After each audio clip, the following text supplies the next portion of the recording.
Imagine this. You are 17 years old. The wind is roaring in your ears. The sky above you is a perfect, endless blue.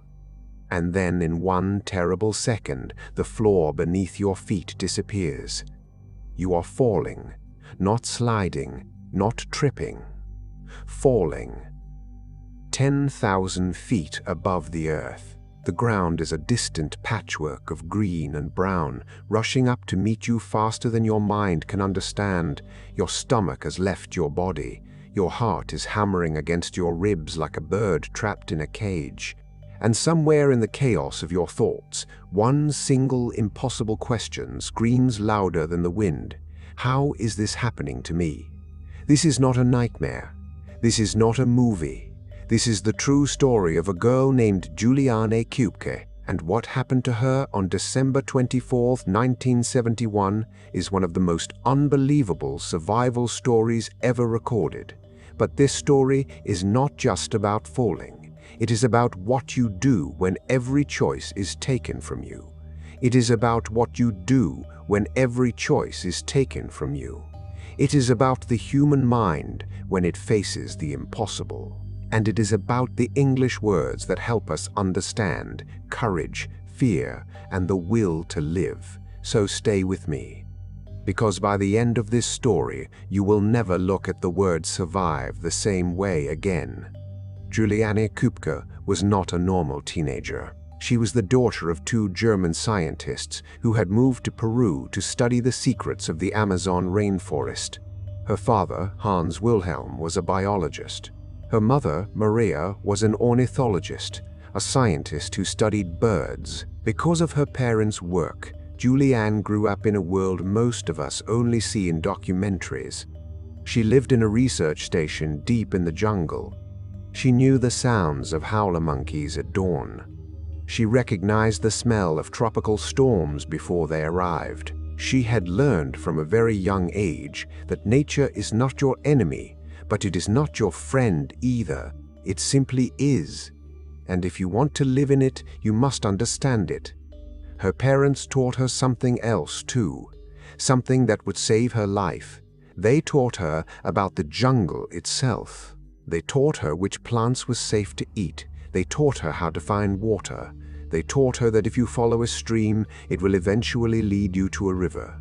And if you follow a river, it will eventually lead you to people. This knowledge sat quietly in Juliane's mind like a gift she did not know she would need. On December 20th, 1971, Juliane was excited. She had just finished her high school exams. She was 17, full of energy, ready for the future. She and her mother were flying from Lima, the capital of Peru, to a city called Pucallpa. From there, they would travel to the research station to spend Christmas with her father. The flight was supposed to take 1 hour. 1 hour above the clouds, above the endless green carpet of the Amazon, above one of the most remote places on Earth. Juliane and her mother boarded Lancer Flight 5V8. It was a Lockheed Electra, a large propeller plane that held 92 people. Most of them were young people like Juliane, flying home for the holidays. There were families. There were children. There was laughter and excitement, and the smell of perfume and the rustle of Christmas gifts wrapped in paper. No one knew that this plane would never land. The first sign of trouble came 40 minutes into the flight. The plane entered a massive thunderstorm. Not a small storm. Not a little turbulence. A massive thunderstorm, the kind that swallows aircraft whole. The sky turned black. Lightning flashed outside the windows like the world was taking photographs of their terror. The plane began to shake, not gently, violently. Up and down, side to side, like a toy in the hands of an angry giant. Passengers screamed. Bags fell from the overhead compartments. A woman near Juliane began to pray out loud, her voice high and trembling. Juliane looked at her mother. Her mother's face was calm, but her hands were gripping the armrests so tightly her knuckles were white. Juliane later said that she was not afraid of the shaking. She had flown many times. She trusted the pilots. She trusted the plane. But then the lightning struck. A blinding flash, a sound like the sky itself was tearing apart, and then the engine on the right wing exploded. The plane tilted violently to the right. The Christmas gifts, the bags, the bodies, everything that was not strapped down began to slide toward the broken side of the aircraft. People were screaming. The lights went out. The oxygen masks dropped from above, swinging like dead fruit. And then Juliane saw something that her mind still refuses to fully accept. She saw her mother, her calm, strong, brilliant mother. And in her mother's eyes, she saw the truth. They were going to die. The plane began to break apart. Not crash, break apart. The tail section tore away first, spinning into the storm like a leaf, then a wing. Then the fuselage, the main body of the plane, began to tear open like paper. Juliane was still strapped into her seat. She felt herself being pulled, thrown, spun through the air. She felt the pressure change so fast her ears popped and bled. She felt the cold, the impossible, bone-crushing cold of 10,000 feet in the air. And then she was outside the plane. She was falling through the sky. Alone. Strapped to her seat, the wind was a wall of sound and force pressing against her face, her chest, her eyes. She could not breathe. She could not think. She could only fall. 10,000 feet, 9,000, 8,000. The jungle below was a solid wall of green. There was no clearing. There was no river visible from this height. There was only the certainty of impact. And then Juliane did something extraordinary. She stopped fighting. She remembered something her father had told her. If you are falling through trees, do not tense your body. Tensing your body makes you rigid. A rigid thing breaks. A relaxed thing bends. A relaxed thing survives. So Juliane relaxed. She let her body go loose. She let the seat rotate beneath her. She let the air push her where it wanted. She became soft. She became fluid. She became soft. She became fluid. She became, in the most terrifying moment of her life, calm. The seat hit the canopy of the jungle. The trees exploded around her. Branches snapped like gunshots. Leaves and vines whipped her face. The seat spun, bounced, tore through layer after layer of vegetation. She felt her shoulder dislocate. She felt a deep cut open on her leg. She felt her collarbone crack, and then silence. The seat had caught in the branches of a large tree. It hung there, swaying gently like the world's most terrible swing. And Juliane, broken, bleeding, barely conscious, opened her eyes. She was alive. When Juliane woke up, she did not know where she was. She did not know what day it was. She did not even know, at first, that the plane had crashed. Her mind was a fog of pain and shock. Let us learn this word. Shock. Let us learn this word. Shock is the body's response to something too terrible to process. When you are in shock, your mind protects you. It hides the truth until you are strong enough to face it. Juliane was in deep shock. She looked down at herself. Her right eye was swollen shut. Her arm hung at a strange angle. The shoulder was dislocated. Her leg was cut deeply, and the blood had dried in thick black lines on her skin. She was wearing only a sleeveless dress. One of her shoes was gone. And she was alone. Completely, utterly alone. The jungle around her was alive with sound. Insects buzzed in clouds. Birds screamed warnings from hidden branches. Somewhere in the distance, something large moved through the undergrowth. The air was thick and hot and smelled of rotting leaves and living things. Juliane unstrapped herself from the seat. She fell the last few feet to the ground. The impact sent a wave of pain through her body so intense she vomited. She lay there, in the dirt, in the dark, and she made her first decision. I will not die here. She did not know how she would survive. She did not know how she would survive. She did not know where she was. She did not know if anyone was looking for her. But she knew one thing. Her parents had taught her about this jungle, and if she used that knowledge, she had a chance. So she began to walk. Let me tell you something about the Amazon rainforest. It is not a friendly place. It is beautiful, yes. It is full of life, more species of plants and animals than anywhere else on Earth. But it is also a place of hidden dangers. There are snakes that can kill you with one bite. There are spiders larger than your hand. There are ants that march in armies millions strong, eating everything in their path. There is water that looks clean, but carries parasites that will destroy your body from the inside. There are plants that will poison you if you touch them. There are jaguars that hunt in the darkness. And then there is the jungle itself. It is dense, it is dark.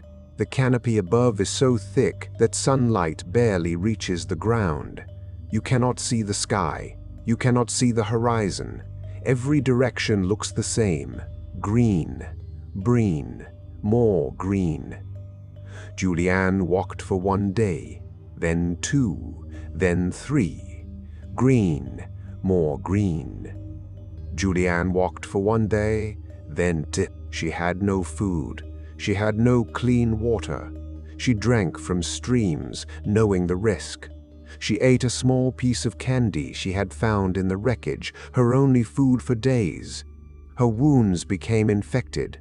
Flies laid eggs in her cuts, and maggots began to eat her dead flesh. The pain was constant, exhausting, overwhelming.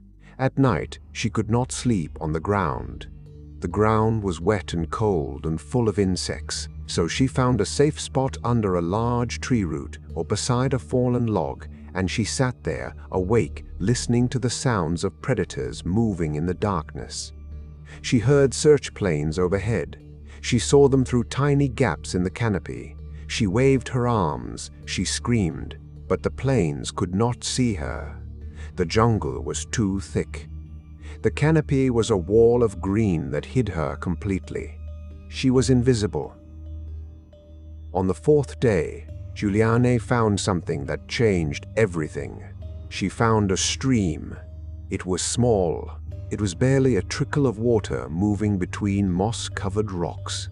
But Juliane remembered her father's voice. Follow the stream. It will become a river. Follow the river. It will lead you to people. So she stopped walking randomly. She stopped hoping for rescue from the sky. She made a plan. She would follow the water. This was not easy. The stream wound through the jungle like a snake. Sometimes it disappeared under rocks. Sometimes it became so narrow she had to crawl on her hands and knees. Sometimes it dropped over small waterfalls, and she had to slide down rocks, her injured body screaming with every movement. But she did not stop.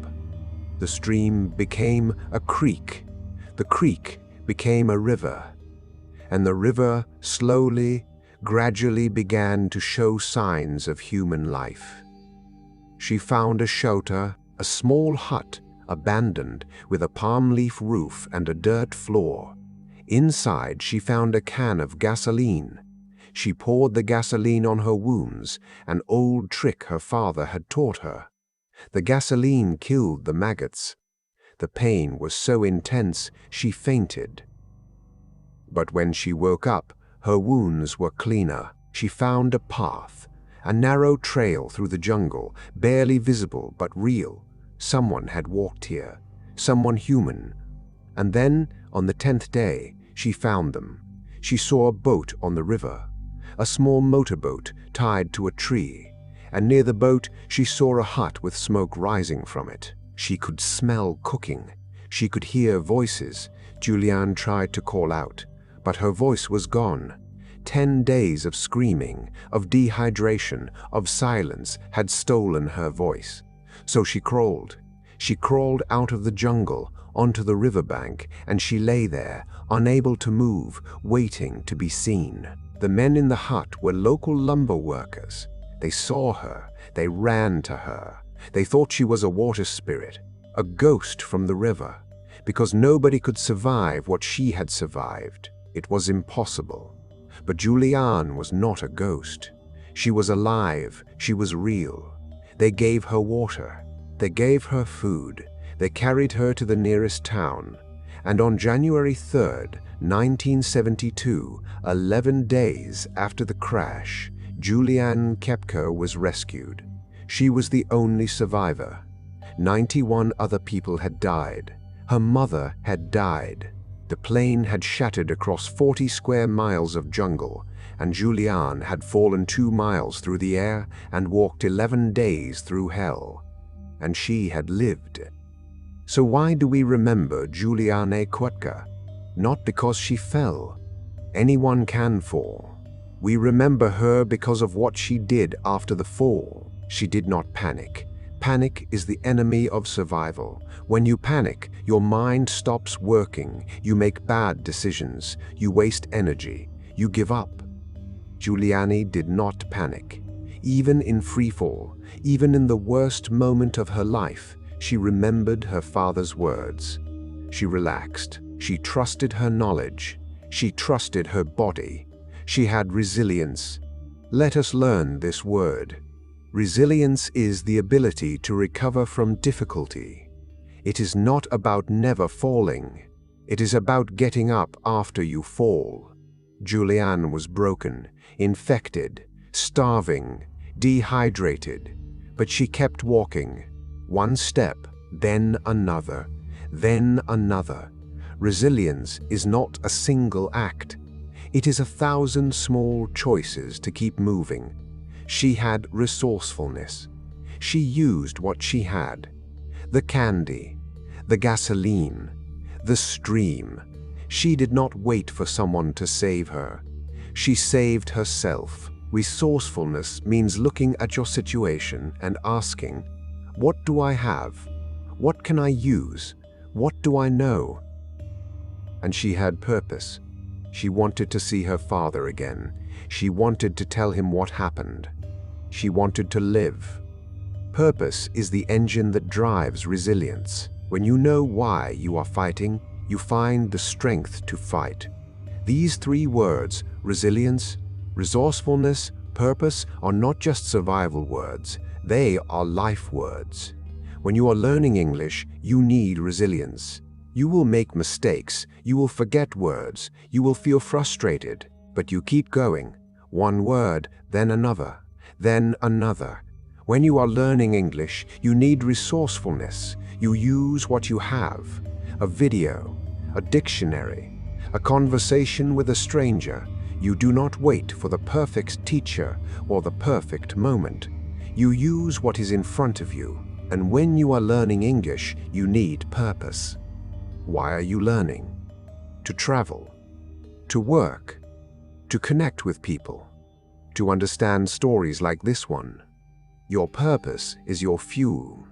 When the journey gets hard, remember why you started. Let us review the key words from this story. Say them out loud. Write them down. Make them yours. Survive to stay alive after a dangerous or difficult situation. Juliane survived a plane crash and 11 days in the jungle. Thunderstorm. A storm with thunder, lightning, and heavy rain. The plane flew into a massive thunderstorm. Turbulence.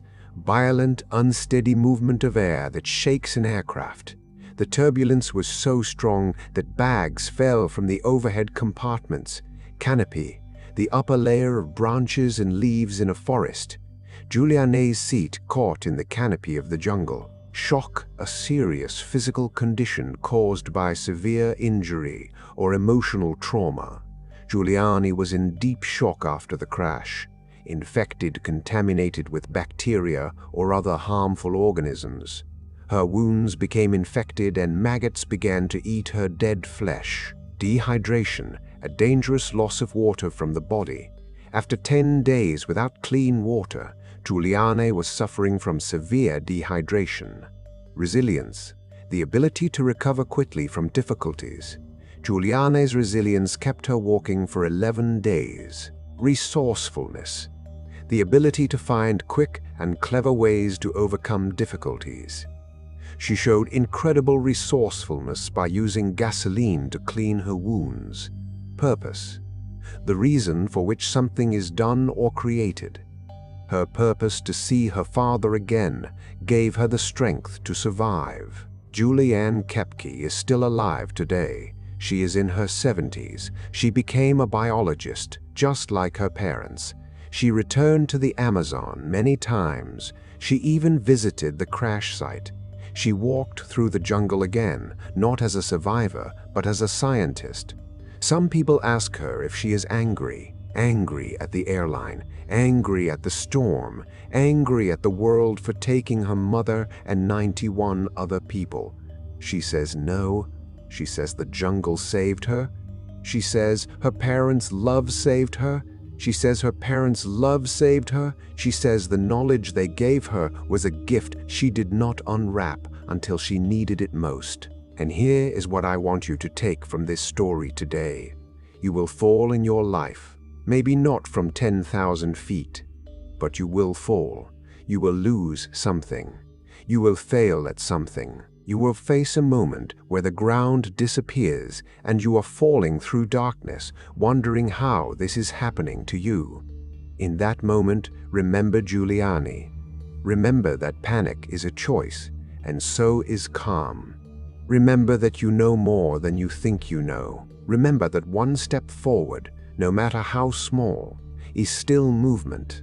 And remember that the words you are learning right now, survive, resilience, resourcefulness, purpose, are not just vocabulary for a test. They are vocabulary for your life. Every English word you learn is a tool. Every story you listen to is a lesson. Every time you choose to keep going instead of giving up, you are writing your own survival story. 1830-2020, closing in CTO, Juliane Koepcke fell from the sky. She walked through hell, and she emerged not as a victim, but as a witness to the power of the human spirit. Her story traveled from the Amazon to Germany to the entire world, and now it has traveled to you. If this story awakened something in you, a new word, a new idea, a new belief in your own strength, hit that like button. Let this story travel a little further. And if you want more stories that don't just teach you English, but change how you see the world, subscribe to Awakening Avenue. This is where history becomes power. This is where history becomes power. This is where language becomes transformation. Drop a comment below. What is the most difficult thing you have survived? What word from this story will you carry with you? Until next time, keep learning, keep walking, and never forget you are stronger than you know.